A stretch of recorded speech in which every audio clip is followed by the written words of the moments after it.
इयत्ता 7वी, विषय सामान्य विज्ञान, धडा 9वा, उष्णता. उष्णतेचे स्रोत. मुलांनो, आज आपण उष्णता ह्या पाठाचा अभ्यास करणार आहोत. सर्वप्रथम आपण उष्णता म्हणजे काय हे समजून घेऊ.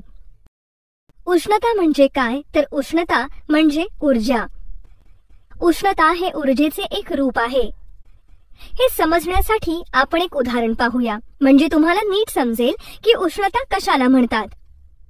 तुम्ही तुमच्या हाताचे तळवे एकमेकांवर घासून आपल्या गालावर ठेवा आणि पहा तुम्हाला काय जाणवते.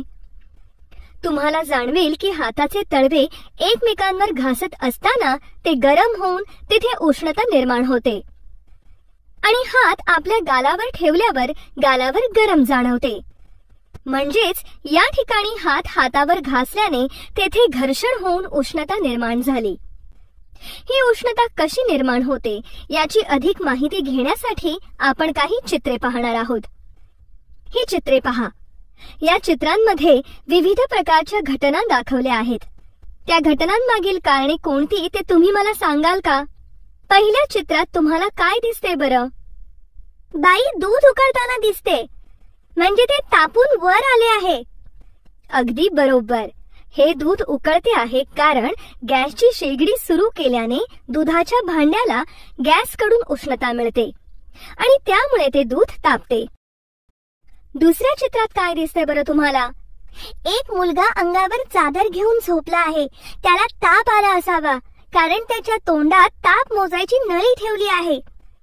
बरोबर. त्याने अंगावर चादर घेतली आहे कारण त्याला थंडी वाजत असेल आणि अशा वेळी शरीरावर चादर घेतल्याने शरीराला चादरीतून उष्णता मिळते आणि शरीराचे थंडीपासून संरक्षण होते. आणि ताप कसा येतो माहित आहे? जंतू संसर्ग झाला की त्या जंतूंचा नाश करण्यासाठी शरीराचे तापमान वाढवणारी यंत्रणा शरीरात असते, म्हणून ताप येतो.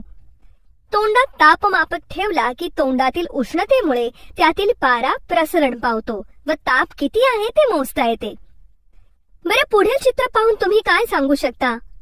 ग्लासमधील बर्फामुळे आजूबाजूच्या हवेतील बाष्प थंड होऊन ग्लासाबाहेर पाणी जमा होते, म्हणून ग्लासच्या बाहेरील भागावर पाण्याचे थेंब दिसत आहेत. बरोबर. आता मला सांगा, चौथ्या चित्रात लाकडाचा जाळ करून काही लोक त्याच्या अवतीभोवती का बसलेली आहेत? बाई, ते लाकडाचा जाळ करून शेकोटी करत आहेत. बरोबर. थंडीच्या दिवसात शेकोटी केली जाते. तिच्यातून निघणारा जाळ लोकांचे थंडीपासून संरक्षण करून त्यांना उष्णता देतो. लाकूड, काटक्या, वाळलेली झाडांची पाने यापासून शेकोटी तयार होते. बरं, ही म्हैस पाण्यात का डुंबत असेल बरं? तिला उन्हाचा त्रास होत असेल, म्हणून थंडावा मिळावा यासाठी ती पाण्यात डुंबत असेल. बरोबर. सूर्याच्या उष्णतेने दुपारच्या वेळी म्हशींचे अंग तापते. त्यांच्या काळ्या रंगामुळे प्रकाशाचे परिवर्तन होत नाही, त्यामुळे त्यांना उष्णतेचा त्रास अधिक होतो. म्हणून उन्हाच्या वेळी म्हशी तळ्यात, नदीत, इतकेच काय डबक्यातही डुंबत राहतात. तर मुलांनो, या सर्व चित्रांवरून तुम्हाला समजले आहे की आपल्याला उष्णता कोठून मिळते. पृथ्वीवरील सगळ्यात महत्त्वाचा ऊर्जेचा स्रोत आहे सूर्य आणि या सूर्यापासून आपल्याला सर्वात जास्त उष्णता मिळते. सूर्याच्या या उष्णतेमुळे आपण आपले कपडे, धान्य वाळवतो. तसेच झाडांची वाढ होण्यासाठी सुद्धा या उष्णतेचा वापर केला जातो. इतकेच काय तर पृथ्वीवर पडणारा पाऊस हा देखील सूर्याच्या उष्णतेमुळेच जलचक्राच्या माध्यमातून पडतो. उष्णतेचे संक्रमण. उष्णतेचे संक्रमण म्हणजे उष्णतेचे एका स्थानाकडून दुसऱ्या स्थानाकडे जाणे होय. जेव्हा आपण एखादी गरम वस्तू थंड वस्तूंच्या सानिध्यात नेतो तेव्हा थंड वस्तू गरम होते आणि गरम वस्तू थंड होते. यावरून आपल्या लक्षात असे येते की उष्णतेचे संक्रमण गरम वस्तूकडून थंड वस्तूकडे होते. हे समजण्यासाठी आपण काही उदाहरणे पाहूया. तुम्ही एखादा गरम दुधाने भरलेला ग्लास थंड पाण्यात बुडवून ठेवा. तुमच्या असं लक्षात येईल की ग्लासातील दूध थंड होईल आणि भांड्यातील थंड पाणी गरम होईल. म्हणजेच उष्णतेचे संक्रमण गरम वस्तूंकडून थंड वस्तूंकडे होईल. तुम्ही कधी मिठाईवाल्याच्या दुकानात मिठाई किंवा बासुंदी बनताना पाहिली आहे का? तिथल्या कढईत बासुंदी ढवळणारा हलवाई झाऱ्याच्या टोकाला कपडा बांधून ठेवतो, कारण झाऱ्याचे एक टोक उकळणाऱ्या दुधाच्या बासुंदीत असते, त्यामुळे हळूहळू झारा तापत जातो. ती उष्णता झाऱ्याच्या शेवटच्या टोकापर्यंत पोहोचून त्याच्या हाताला चटका लागू नये म्हणून हलवाई त्या टोकाला कपडा बांधतो. तुम्ही जर गरम चहा स्टीलच्या थंड पेल्यात ओतलात तर तो पेलाही गरम होतो, कारण चहाच्या उष्णतेचे संक्रमण होऊन ते पेल्यापर्यंत पोहोचते आणि पेला गरम होतो.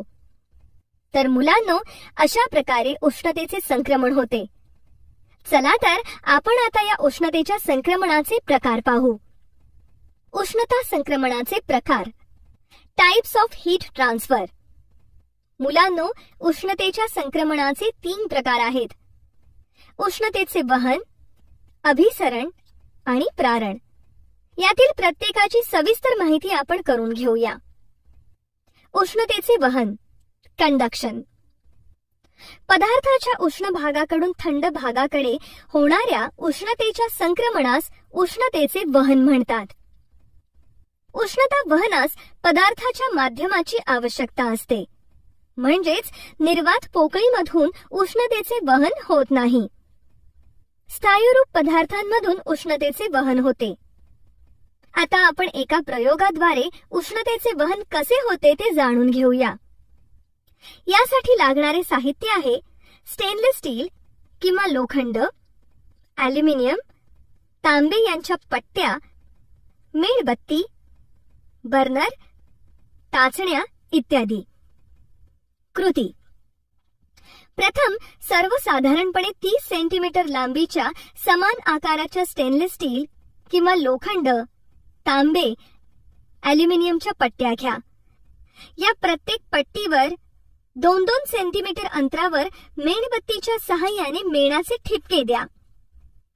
या प्रत्येक ठिपक्यात एक टाचणी उभी खोचा. आता स्टील किंवा लोखंडी, ॲल्युमिनियम व तांब्याच्या पट्टीची टोके एकाच वेळी बर्नरच्या ज्योतीवर धरा आणि थोडा वेळ निरीक्षण करा. पहा काय दिसतंय. मुलांनो, तुम्हाला काय दिसले ते सांगा पाहू. बाई, टाचण्या खाली पडत आहेत आणि त्या टाचण्या बर्नरच्या ज्योतीच्या बाजूंकडून पडत आहेत, कारण उष्णतेचे वहन पट्टीच्या उष्ण टोकापासून थंड टोकाकडे होते. मुलांनो, तुम्ही पाहिले असेल की तांब्याच्या पट्टीवरील टाचण्या सर्वात प्रथम पडल्या व लोखंडी पट्टीवरील टाचण्या त्या तुलनेत उशिरा पडल्या. असे झाले कारण तांब्यातून उष्णता जलद वाहून नेली जाते. यावरून आपल्याला असे म्हणता येईल की उष्णतेचे पदार्थातील वहन हे त्या पदार्थांच्या गुणधर्मावर अवलंबून असते. उष्णतेचे अभिसरण, कन्व्हेक्शन. मुलांनो, याआधी आपण उष्णतेचे वहन कसे होते ते पाहिले. आता आपण उष्णतेचे अभिसरण कसे होते ते या प्रयोगाद्वारे पाहूया. यासाठी लागणारे साहित्य आहे चंचू पात्र, पोटॅशियम परमॅंगनेटचे काही खडे, बर्नर, पाणी इत्यादी. कृती.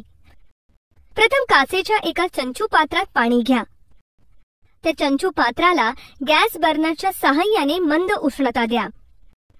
पोटॅशियम परमॅंगनेटचे काही खडे त्यात टाका. आता चंचू पात्रातील पाण्याकडे नीट लक्ष देऊन पहा.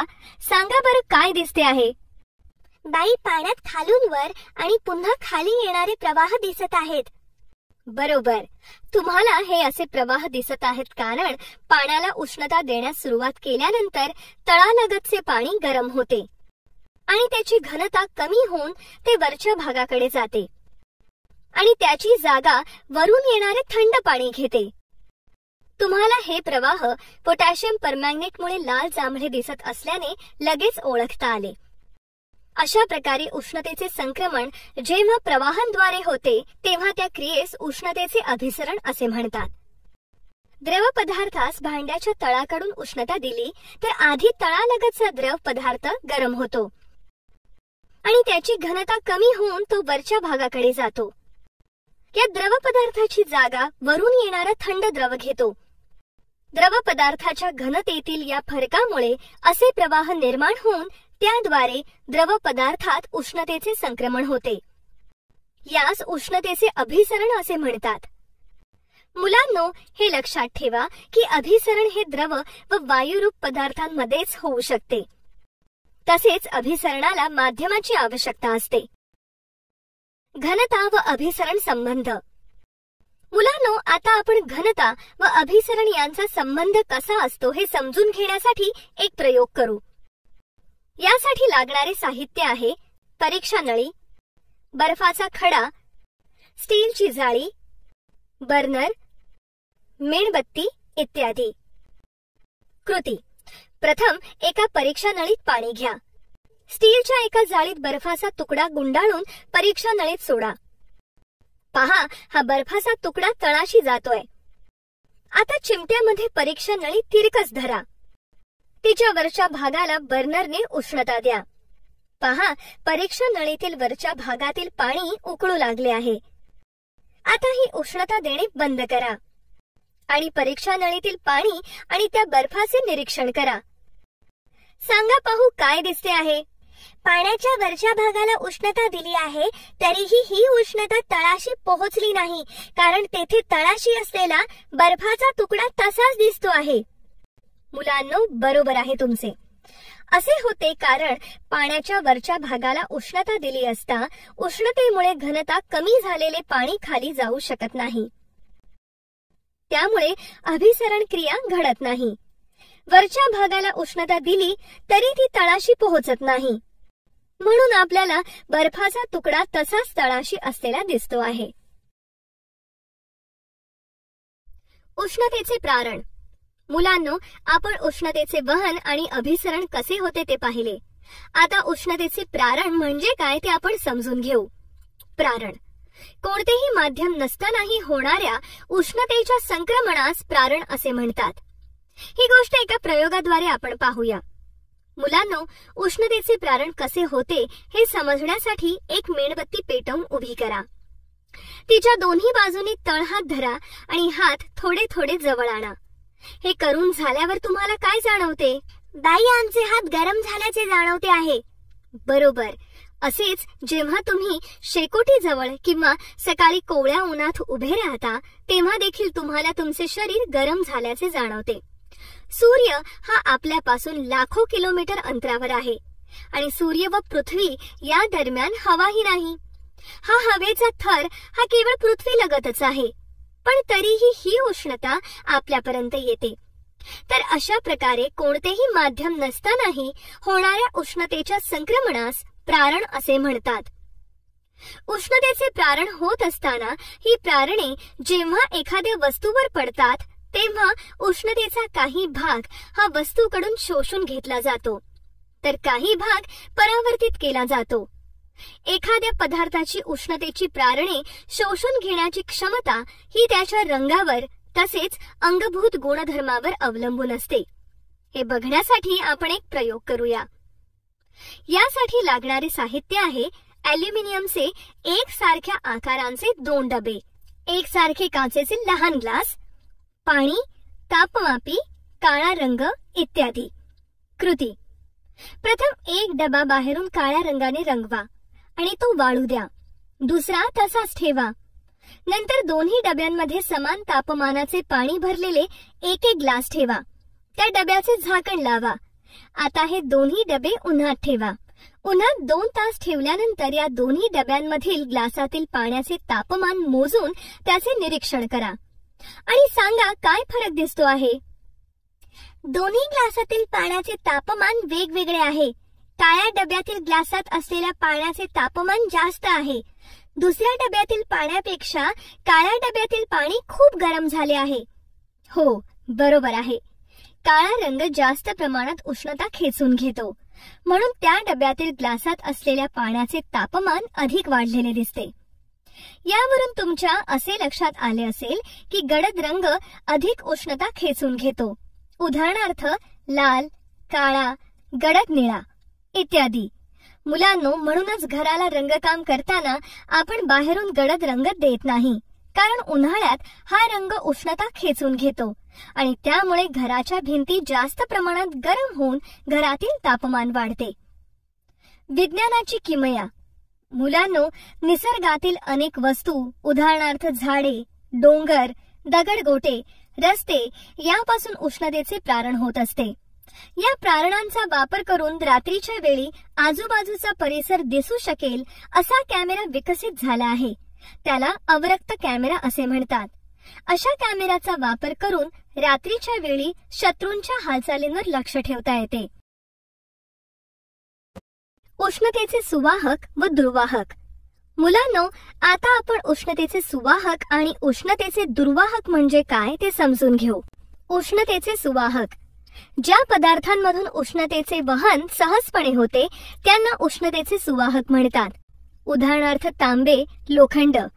आणि ज्या पदार्थातून उष्णतेचे वहन सहजपणे होत नाही त्यांना उष्णतेचे दुर्वाहक म्हणतात.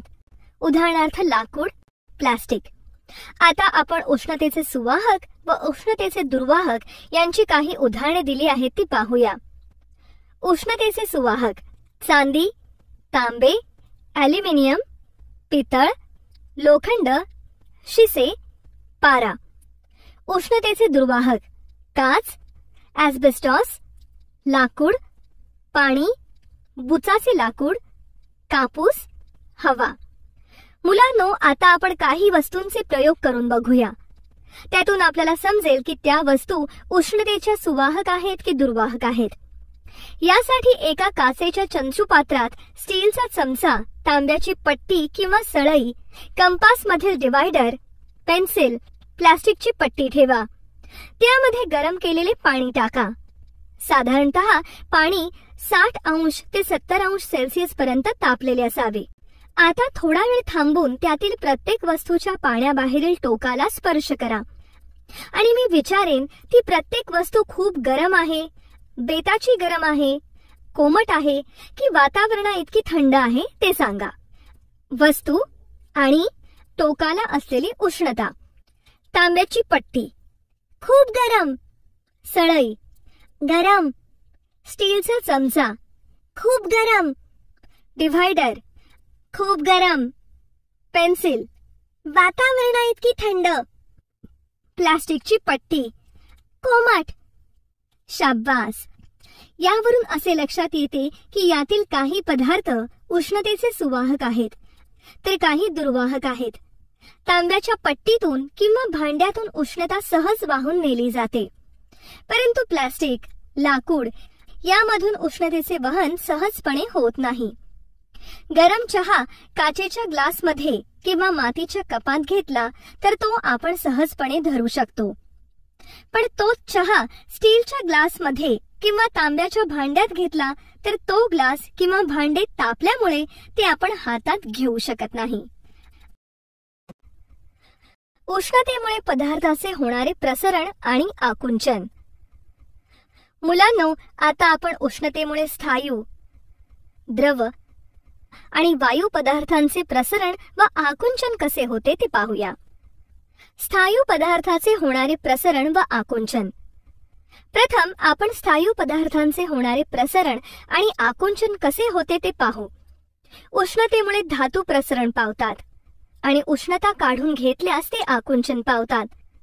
कसे ते या प्रयोगाद्वारे पहा. यासाठी लागणारे साहित्य आहे धातूचे कडे, धातूचा गोळा, बर्नर इत्यादी. कृती.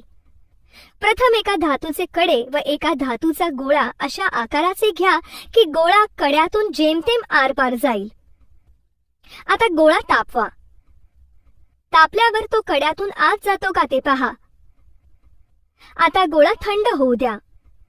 मग तो कड्यातून जातो का ते पहा. काय दिसले? तर उष्णता देण्यापूर्वी धातूचा गोळा कड्यातून सहज गेला, पण उष्णता दिल्यानंतर हा धातूचा गोळा कड्यातून जात नाही. असे होते कारण उष्णतेमुळे धातू प्रसरण पावतात. उष्णता काढून घेतल्यास ते पुन्हा मूळ स्थितीत येतात, म्हणजेच आकुंचन पावतात. मात्र निरनिराळ्या स्थायूंचे प्रसरण पावण्याचे प्रमाण निरनिराळे असते. रेल्वेचे रूळ, सिमेंटचे पूल यांच्या सांध्यांमध्ये फट ठेवलेली असते, कारण उन्हाळ्यात ती प्रसरण पावतात. उष्णतेने प्रसरण होत असताना ते रूळ एकमेकांच्या जवळ येतात, किंबहुना एकमेकांना जोडले जातात. परंतु वातावरणातील उष्णतेचे प्रमाण कमी झाल्यावर ते आपल्या पूर्वस्थितीत येतात. म्हणजेच रूळ व सिमेंटच्या पुलांचे आकुंचन होते. त्यामुळे रेल्वे अपघाताचे प्रमाण देखील कमी होते.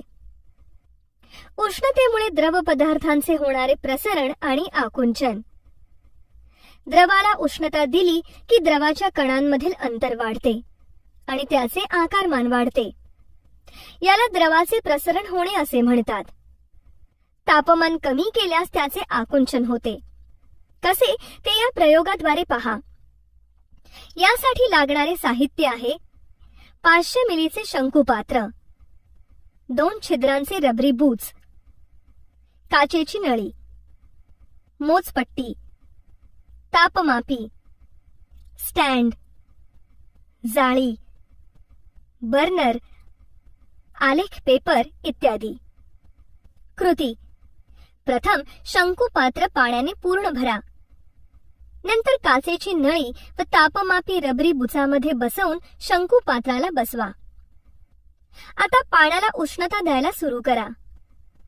पहा, काचेच्या नळीमधील पाण्याच्या पातळीचे आकारमान वाढताना दिसते आहे. आता आपण पाण्याला उष्णता देणे थांबवूया. आता पहा, काचेच्या नळीमधील पाण्याच्या पातळीचे आकारमान आकुंचन होताना दिसत आहे. यावरून आपल्याला असे कळले की पाण्याला उष्णता दिल्याने त्याचे आकारमान वाढते, म्हणजेच ते प्रसरण पावते, आणि उष्णता काढून घेतल्यास ते आकुंचन पावते. बाई, तापमापीमध्ये पारा किंवा अल्कोहोलचाच वापर का करतात? छान प्रश्न आहे. कारण पाऱ्याच्या गोठणांकात आणि उत्कलनांकात खूप अंतर असते. पाऱ्याचा गोठणांक -39°C आणि उत्कलनांक 375°C असतो. तसेच तो चमकदार असल्याने तो चटकन दिसतो. तो काचेलाही चिकटत नाही. पाऱ्याचे प्रसरण नियमित आणि एकसारखे होत असते. मात्र पाऱ्याचा गोठणांक -39°C आणि उत्कलनांक 375°C असल्याने त्यापेक्षा कमी तापमानासाठी पारा भरलेली तापमापी वापरता येत नाही. अल्कोहोलचा गोठणांक सुमारे -115°C असल्याने अशा वेळी अल्कोहोल भरलेली तापमापी वापरतात. उष्णतेमुळे होणारे वायू पदार्थांचे प्रसरण आणि आकुंचन. उष्णता दिल्यामुळे वायूंचे आकारमान वाढते. याला वायूंचे प्रसरण म्हणतात. तर उष्णता काढून घेतल्यास वायूचे आकारमान कमी होते. याला वायूचे आकुंचन म्हणतात. हे एका प्रयोगाद्वारे पाहूया. यासाठी लागणारे साहित्य आहे काचेची बाटली, फुगा, गरम पाणी इत्यादी. प्रथम एका काचेच्या बाटलीवर फुगा लावा. आता ही बाटली गरम पाण्यामध्ये धरा. पहा काय दिसते. उष्णता दिल्याने वायूंचे आकारमान वाढले आणि फुगा फुगतो. आता आपण या पाण्याला उष्णता देणे बंद करू. आता पहा काय दिसते आहे. तर आता पाण्यातील उष्णता कमी केल्याने फुग्यातील हवेचे आकारमान कमी झाले आणि फुगा पुन्हा मूळ स्थितीत आला आहे. यावरून असे म्हणता येईल की उष्णतेमुळे वायुरूप पदार्थांचे प्रसरण होते, तर उष्णता काढल्याने त्यांचे आकुंचन होते. Thermos flask, Dewar flask. मुलांनो, तुम्ही सगळ्यांनी थर्मास पाहिला असेलच आणि तुम्हाला माहित आहे की याचा उपयोग चहा, कॉफी, दूध यासारखे पदार्थ जास्त वेळ गरम राहण्यासाठी किंवा सरबतासारखी पेय जास्त वेळ थंड राहण्यासाठी केला जातो. हा थर्मस फ्लास्क लांबच्या प्रवासाला जाणाऱ्या लोकांसाठी तसेच दवाखान्यातील पेशंटसाठी खूप उपयोगी पडतो, कारण यामध्ये उष्ण पदार्थ बराच काळ उष्ण राहतो तर थंड पदार्थ बराच काळ थंड राहतो. मुलांना, तुम्हाला माहित आहे का की जेम्स ड्युआर हे एक स्कॉटिश वैज्ञानिक होते. त्यांनी 1982 मध्ये पहिला थर्मस फ्लास्क तयार केला, म्हणून त्याला ड्युयार फ्लास्क असे म्हणतात. तर अशा या थर्मासची रचना आणि त्याचे कार्य कसे चालते ते आता आपण पाहू. थर्मस फ्लास्कची रचना. थर्मास हा बाटलीच्या आकाराचा असतो. त्यात दुहेरी भिंत असलेला फ्लास्क असतो. यात एकात एक बसवलेल्या काचेच्या सीलबंद नळ्या असतात आणि दोन्ही नळ्यांचा पृष्ठभाग चांदीचा मुलामा देऊन चकचकीत केलेला असतो. नळ्यांदरम्यानची हवा काढून घेऊन निर्वात पोकळी केलेली असते. या नळ्यांच्या बाहेरील संरक्षक बरणी धातू किंवा प्लास्टिकची असते. ही बरणी आणि आतील फ्लास्क यांच्यामध्ये स्पंज किंवा रबराचे तुकडे फ्लास्कच्या संरक्षणासाठी लावलेले असतात. यालाच थर्मस फ्लास्क म्हणतात. थर्मस फ्लास्कचे कार्य. मुलांनो, आपण थर्मस फ्लास्कची रचना पाहिली. आता आपण याचे कार्य कसे चालते ते पाहू. जेव्हा एखादा उष्ण पदार्थ फ्लास्कमध्ये ठेवला जातो तेव्हा आतील नळीच्या चकचकीतपणामुळे बाहेर जाणारी उष्णता पुन्हा आत परावर्तित होते, म्हणजेच तिचे प्रारण होत नाही. दोन नळ्यांमधील निर्वात पोकळीमुळे उष्णतेचे वहन होऊ शकत नाही व अभिसरणही होऊ शकत नाही. त्यामुळे उष्णता बाहेरील थंड भागांकडे संक्रमित होत नाही आणि आतल्या आत दीर्घकाळ राहते. तरीही थोडी उष्णता वरील झाकणाच्या बाजूकडून व काचेतून होणाऱ्या अल्प वहनामुळे बाहेर येतच असते. त्यामुळे 2-3 तासानंतर आतील उष्ण पदार्थ तेवढा उष्ण राहत नाही. अशा प्रकारे थर्मस फ्लास्क आपले कार्य पार पाडते. थर्मोवेअर. मुलांनो, तुम्हाला थर्मोवेअर म्हणजे काय ते माहित आहे का? थर्मोवेअर मध्ये एकात एक बसवलेली 2 भांडी असतात. बाहेरचे भांडे प्लास्टिकचे असते तर आतील भांडे चकचकीत धातूचे असते. या दोन्ही भांड्यात हवा असते. थर्मोवेअरचे कार्य. या थर्मोवेअरचे कार्य पुढील प्रमाणे आहे. हवा ही उष्णतेची दुर्वाहक असते. त्यामुळे वहनाने आणि अभिसरणाने भांड्यातील उष्णता बराच काळ फारशी बाहेर जात नाही. भांड्याच्या आतील पृष्ठभाग चकचकीत असल्याने प्रारण रूपाने उष्णतेचे उत्सर्जन होत नाही. प्लास्टिकच्या झाकणामुळे उष्णतेचे संक्रमणही फारसे होत नाही. म्हणून थर्मोवेअरमध्ये पदार्थ दीर्घकाळ गरम राहतात. तर मुलांनो, अशा प्रकारे या पाठातून आपल्याला उष्णतेचे संक्रमण, अभिसरण, वहन आणि प्रारण यांची माहिती मिळाली आहे.